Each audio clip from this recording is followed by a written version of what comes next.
mended. All right, guys, it's a beautiful morning in Johannesburg, and I'm so glad to talk to you this morning. It's about almost 6:30. All right, guys, you've seen the headline breaking. Mnangagwa SADC Chairmanship raw under threat. Promise Mkwananzi have spoken quite a lot, which I want you guys to take a lesson this morning. Very interesting days ahead. He is adamant that Mnangagwa will not be in a position to take that post. Apparently, there's a lot that's going on in the country right now. There are a lot of protests that are being prepared. Quite a number. I'm going to bring some of the people to speak here because they got hold of me and say, hey, we need to send a word out here. And do not forget also that the church is planning to also hold a protest in Harare. Which is quite an interesting journey, honestly. And I think it's time for us to hail a peaceful protest. We are tired of hearing that, no, you can't protest. You need to be very careful. No, you should not be very careful of anything. It's a peaceful protest. It's nothing to do with violence. We don't want violence. Zimbabweans, we are known for being peaceful, right? So this is exactly who we are. So before we get into the details this morning, if it's your first time to come across this channel, I'm gonna call you out to make sure that you subscribe, ring the bell, so at least every time I'm live, you're going to be notified immediately. It's a beautiful morning, and I want you guys to come through so that we have a deep conversation. I would like to see some of your comments. I want to say thank you very much. I've seen incredible comments. There are others who may try to be nasty, but let me tell you, I don't entertain nastiness. I really don't entertain nastiness. All right, so I want to send my condolences, honestly, my condolences, deep condolences to those that really lost their lives in the fire. You saw the bus that burned in Harare? Yes, my deep condolences, honestly. It's really sad. And for those that are in hospitals, we're praying for speedy recovery because we know God can do anything. Right, I pray for you, honestly. Now, we're talking about the issue of SADC, President Mnangagwa's SADC chairmanship, which is definitely under a lot of scrutiny across the world. People are saying, no, he doesn't have to. He does not even qualify. Forget about the sham election. We are looking and right now at the issue of corruption, which is so deeply rooted in the fact that people are saying he does have a hand on it. All these corrupt individuals hanging out with him, they're his friends. I mean, for me, I'm looking at Wicknell Chivayo being one of the guys that I would call a gangster. And I'm going to show you some of the things that he has been sending out. Actually, people begin to put that information and just lay it bare on social media. But before we move on, I want you to listen to Jonathan Moyo. Jonathan Moyo talking really adamantly about Mnangagwa's corrupt systems and say, hold on, one of the most corrupt person in town is actually ED. ED is the most corrupt individual. And people, I don't know why they're focusing on the small little fish. And I also saw one of my friend Ali tweeted that, forget about all these little boys that you are seeing, all these assembly side shows. Our eyes are on ED Mnangagwa. He is the most corrupt. He is the manufacturer. And they're saying he's the mastermind of all these corrupt activities that you see in the country. And then what does he do? He uses the vulnerable, and then he pretend like he's not part and parcel of it. And it's time for us to call him out and make sure that we take action. So we're going to be listening to Jonathan Moyo right now, speaking to SABC against you, pointing out that President Emmerson Mnangagwa is the culprit. Take a listen. Are you corrupt? No. In fact, this is laughable. Seriously laughable. First of all, this is an accusation coming from the most corrupt politicians and public officials in the history of our country. They cannot account for the assets that they have. The richest individual in the Republic of Zimbabwe is Emmerson Mnangagwa. The one person who was responsible for setting up ZANU-PF companies when he was the Secretary for Finance of the ruling party is Emmerson Mnangagwa. There is no cent that comes from those companies, including a bank, including investments in the region, in countries like Namibia and even South Africa. The person who led the plunder of resources, even in foreign countries such as the Democratic Republic of Congo, leading to the United Nations investigating and coming up with a report that is still there, is the Emmerson Mnangagwa, along with the military cabal of General Chiwenga, SP Moyo, the person who brought the Chinese to plunder Chiadzwa dam resources for Zimbabwe, up to a point where we have, at the very least, over a period from 2007 to 2014, some 12 to 15 billion dollars in diamond revenue that remains unaccounted for, that went into the pockets of individuals. These people have staged a coup, not just to grab power for the sake of grabbing power, but in order to cover up their corruption. That command agriculture was nothing but a looting scheme. Did you hear that? That here, these people are the most corrupt ones, and it's also roping Chiwenga in there. This is why I find it very weird when people say, no, you need to try Chiwenga. And I'm like, hold on. If a person has a history of corruption, how do you expect them to change? It's like you're just kind of moving. I think this time we won't even moving from the pot to the fire. This time we literally just get into hell. Because the moment you begin to accept people even after they do all the wrong things, what you're simply saying is that that's who we are. And I don't think that those that are considering Chiwenga are actually wise. They're not wise, you know, because if he is part and parcel of all these corrupt issues that people are laying bare, with all due respect, because I don't even know him that much, but I'm saying, if these allegations that are being dropped by Jonathan Moyo are correct, then how do you not consider him to be actually a president of a country? You know what I mean? Sometimes we need to be honest, guys, and really do the right thing. We need a leader who does not have either blood on their hands, or we've got the hands that are clean in terms of corruption. Otherwise, if you're not that kind of person, you don't qualify to be the president of Zimbabwe. Principles have to reign supreme in this coming Zimbabwe. Taneta nikushandiswa nevanhu vari dirty, you know, recycling the very same old kadayas, and still be sitting with a lot of challenges. So I personally don't think that it's wisdom. So this time, we are very clear on what we should be considering. Honestly, very, very clear. So yeah, this is sad. Let's look at the right person who's supposed to be answerable to the people of Zimbabwe because of corruption. They're saying President Mnangagwa should be answerable. Now, Zacc, right, Zacc, I think you heard, the Zacc boss, which is Justice Lois Matanda Moyo, on record that if we continue with the level of corruption that we have, then the Vision 2030 will just be a dream. You remember she's on record saying the same thing. The Vision 2030 will simply be a dream. Now, what I want to ask you to do, I've got people almost 150 here who just joined us this morning. I'm asking you to like the live so that we push algorithm, inviting everyone to the conversation. We need to start pushing a narrative of conversation, because I'm sick and tired of hearing that people are afraid. What are you afraid of? What are you afraid of? It's your country. These people should be saving you. So if they don't have the qualities, they're more than welcome to leave, and we can consider other people. So Wicknell Chivayo, I've been saying he's definitely going to be Mnangagwa's downfall, but others are saying no. I said because he seems to be the one that exposed the entire saga. This is why I'm saying God is in it.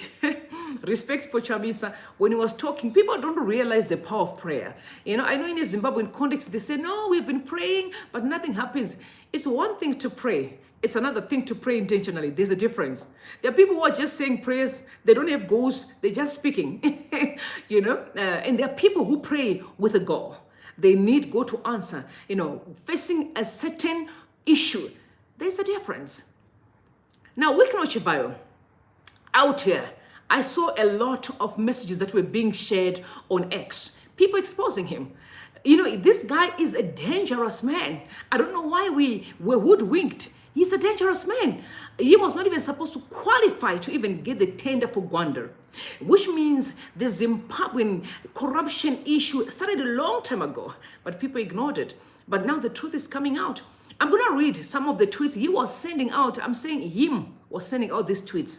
So the first tweet that he sent out, he was now at Gwanda solar panel. He was pretending like he was doing some work there. And he said, this has been a hectic week. Left Mozambique, spend the day in Gwanda. Now I'm going to Botswana. Private jets make life so easy. So he's living the life, private jets lifestyle. Private jets lifestyle. He's very much of a materialistic guy. He believes in just having things, but that it doesn't work for. That was in 2013. He also sent another tweet. He said Intratech is taking over solar energy in Africa. Mpumalanga Premier David Mabuza tells me he wants a 12 billion rand plant. He's taking pictures with David Mabuza. You know, David Mabuza was actually the vice president of South Africa then, and he eventually resigned.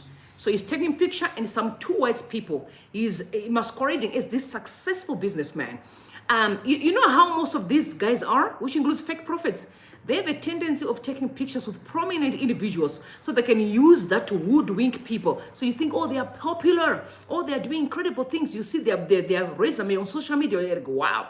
That's why I'm terrified about any person who's obsessed with posting pictures on social media, unless you're doing lifestyle. But if you want to do lifestyle, then go to Instagram and show your lifestyle and compete where people are really doing lifestyle. But when you're all over the place, it's all about showing off of your lifestyle. For me, it's a red flag. You are simply trying to woodwink those that are foolish, think that you are living so large, and yet your life is definitely corrupt. Now, he also sent another tweet. He said, life is unfair. We, the Form 4s from cheap Roman Catholic mission schools in the middle of nowhere, are signing multi-million dollar deals, while university graduates from private groups and private schools are watching and keeping your finger crossed, hoping for reasonable employment. That's him speaking. He's in between white people. He's acting like he's signing, and he's got a computer, just the MacBook in front of him, and he's taking pictures, and he's building a profile. So you people think, oh my God, this guy is a successful businessman. He's simply hoodwinking the foolish people, especially a Zimbabwean community where they restricted information to our people for decades. Imagine what people think. Oh, he's a rich man. You see a person with an iPhone. I find it very, very sad to hear that, oh no, she's got an iPhone. Oh, the guy's got an iPhone. I told you my story last time that someone said to me, I would do anything just to have an iPhone. I said, excuse me, you do anything just to have a phone. But that's the culture. We created a culture of poverty. So people see small things like they are bigger things. When someone passed through, drive a Mercedes-Benz, everyone is watching. In 2024, it's a shame. But that's ZANU-PF's legacy, a legacy of poverty. He said another tweet again. He says, ZANU-PF Congress, I can't afford to be late. I want you to listen to this one very clearly. A ZANU-PF Congress, he's wearing a ZANU-PF t-shirt. He said, I can't wait to be late. At that time, that was Mugabe. For this record, breaking historic event with the amendments we made recently on the Constitution, which empower the president to appoint anyone of his choice in the presidium, which is 2 vice presidents and a national chairman. This effectively means I myself can also possibly be appointed vice president or national chairman. You never know these things. Our intellectual president is very unpredictable and always has brilliant surprises. I'll just keep my fingers crossed. And besides, the fact is, I'm really fussy. I will take whichever post His Excellence appoints me, as long as it's in the presidium. That was him, Wicknell Chivayo. Again, building a profile, just simply hoodwinking people. This was like the worst tweet that he sends out. He said, I'm a gangster. Everywhere I go, be it New York, South or France, and even in the rural areas, I'm a gangster. And he had 2 big arms there. I don't really know guns that much, but I think this was like an AK-54, 2 of them, and another small little gun. He's telling you, I'm a gangster. That is Wicknell Chivayo on record. I am a gangster. He went on to say, birds of the same feathers, me and my nigger, Glenn Agliote, and he's a non-gangster, and they're taking pictures there together. That's Wicknell Chivayo. He has women as well. He's got 2 women there who are dressing very, very interesting there. He's saying, I love bet. So B-I-T-C-H-E-S. I can't say those words. That's my F-U-C-K-E-N problem. And yes, I know. I like to F-U-C-K, and that's my F-U-C-K-E-N problem. Hear the language that he's speaking, Mr. Wicknell Chivayo. And he said Intratech, okay, that's one for David Mabuza. I went through that one. So he's showing you the kind of man that he is. This is what flabbergasts me, that the president of a country, looking at the president, Mnangagwa, I'm saying the president of a country, he's found himself within the camp of gangsters. that are on record confessing, I am a gangster. They've got guns all over the place, threatening people. He's looking so... Zimbabweans, listen, I'm a firm believer that when you don't understand principles, you're always going to fail in life. Principles reign supreme. Life is not governed by power. It's not governed by guns. It's governed by principles. You know,